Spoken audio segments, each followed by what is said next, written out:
important figure in music. While not achieving the status of major pop stars, the producer worked with more successful singers like Madonna and Charli XCX.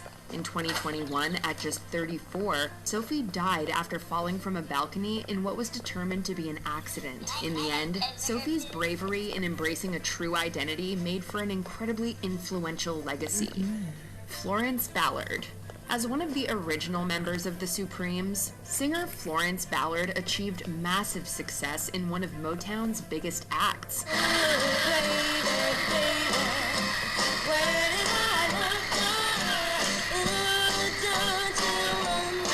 During the band's most productive years, the vocalist recorded some of their greatest hits. Due to her struggles with alcohol, the artist was fired from the Supremes in 1967. While she attempted to start a solo career, she was unable to match the accomplishments of her former group.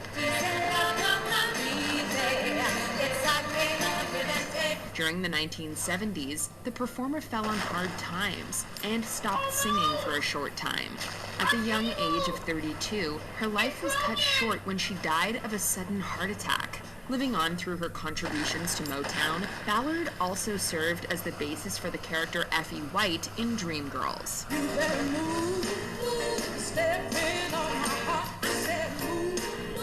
Dorothy Dandridge.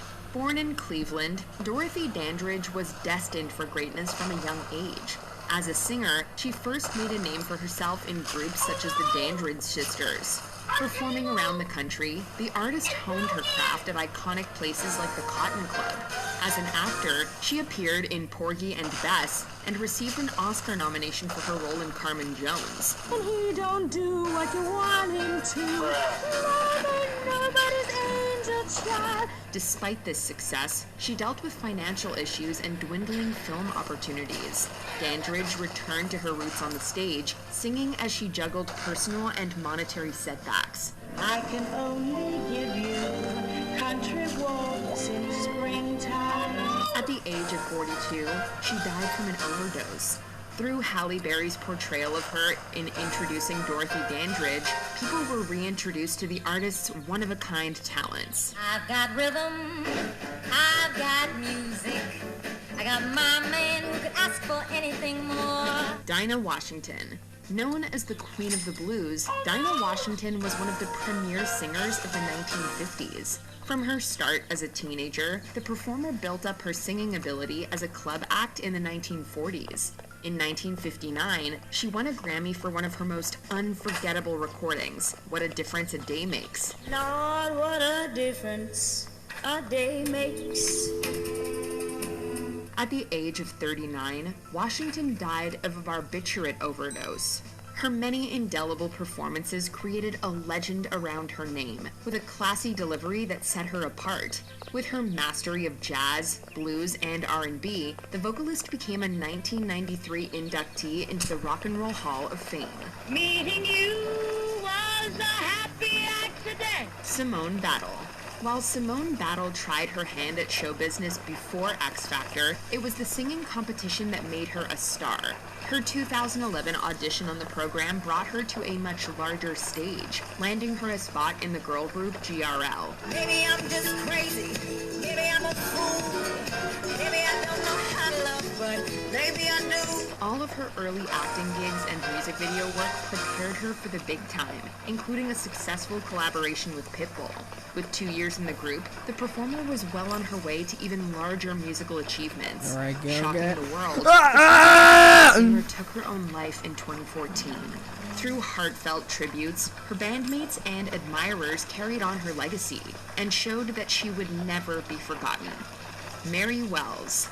Known for her association with early Motown, Mary Wells was another important piece of the record company's unprecedented success.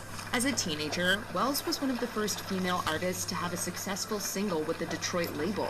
Releasing classics like My Guy, her abilities provided a strong foundation for the pop and R&B landscape. And nothing you can do to make me untrue to my God. Singing various songs written by Smokey Robinson, the performer became one of the great solo stars of the early 1960s. After disagreements with Motown, Wells left to pursue work with different labels for the next 2 decades. In 1990, she received a cancer diagnosis that led to her death 2 years later. Ahead of her time, the vocalist's impeccable work made her the original, the Queen of Motown. You beat me to the punch. You beat that time. Beat me to the punch. Tammy Terrell. One of the shining lights of early Motown, Tammy Terrell achieved an incredible amount in her 24 years. Starting in her teens, the performer worked and recorded with James Brown. Showing tremendous promise, the singer formed a classic partnership with Marvin Gaye.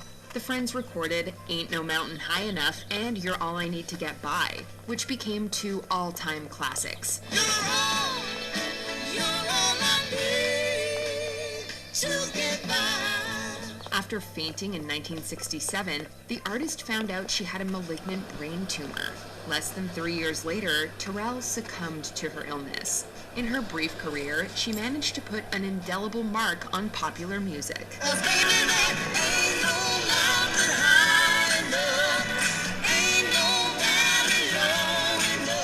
Minnie Riperton. Known for one of the most dynamic vocal ranges in popular music, Minnie Riperton was nothing short of a singing powerhouse. Beginning her career as a backup singer, the performer garnered attention delivering backing vocals for the many artists at Chess Records.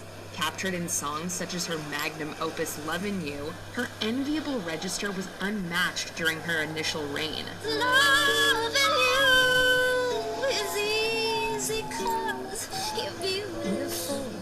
Receiving a breast cancer diagnosis in 1976, Riperton refused to let the illness stall her output. Continuing to record up until her death at 31, the vocalist also became an advocate for the American Cancer Society.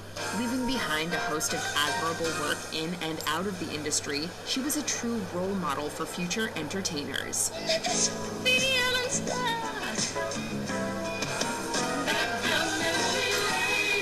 Christina Grimmie. Before making a splash on season 6 of The Voice, singer Christina Grimmie released her own covers on YouTube. Blow a kiss, fire come, no we need someone to lean on. Releasing an EP and an album, the performer already developed her sound prior to landing an audition on the NBC show. Once she made it to the show, she was mentored by Adam Levine and mastered her pop skills on stage. I think that this song is an artistic choice to kind of stamp who you are beyond the competition. Yep. Finishing in 3rd place, she left the program with opportunities to join a major label and tour. After one of her live shows, Grimmie was shot and killed during an autograph signing with fans. Her shocking murder brought further attention to the issue of gun violence in America. The suspect in this case is not from Orlando. The suspect traveled to Orlando, apparently to commit this crime, and then had plans to travel back to where he came from. With another EP and album released after her death, Grimmie's promising career had only just begun. Eva Cassidy. During her life, singer and guitarist Eva Cassidy was more of a cult figure with a small following. She only had 2 official releases during her lifetime. Her haunting and emotional voice glided over a variety of covers, notably Sting's Fields of Gold. I swear in the days still left, we'll walk in fields of gold. Mixing folk and jazz influences, her memorable performance style made her a notable DC performer. Dying from melanoma in 1996, her legend only grew as people rediscovered her albums. Years later, her recordings became popular in the UK, where her posthumous releases and compilations sold particularly well. Someday I wish upon a star. Like many of the great artists in history, Cassidy finally received her due after her death. Cass Elliot. Cass Elliot, also known as Mama Cass, was a major musical presence in the late 1960s and early 1970s.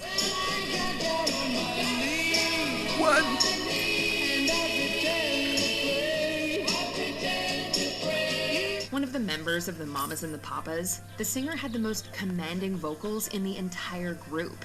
Her rendition of Dream a Little Dream of Me off of their 4th album signaled her promise as a solo artist. But in your dreams, whatever they be, dream a little dream of me.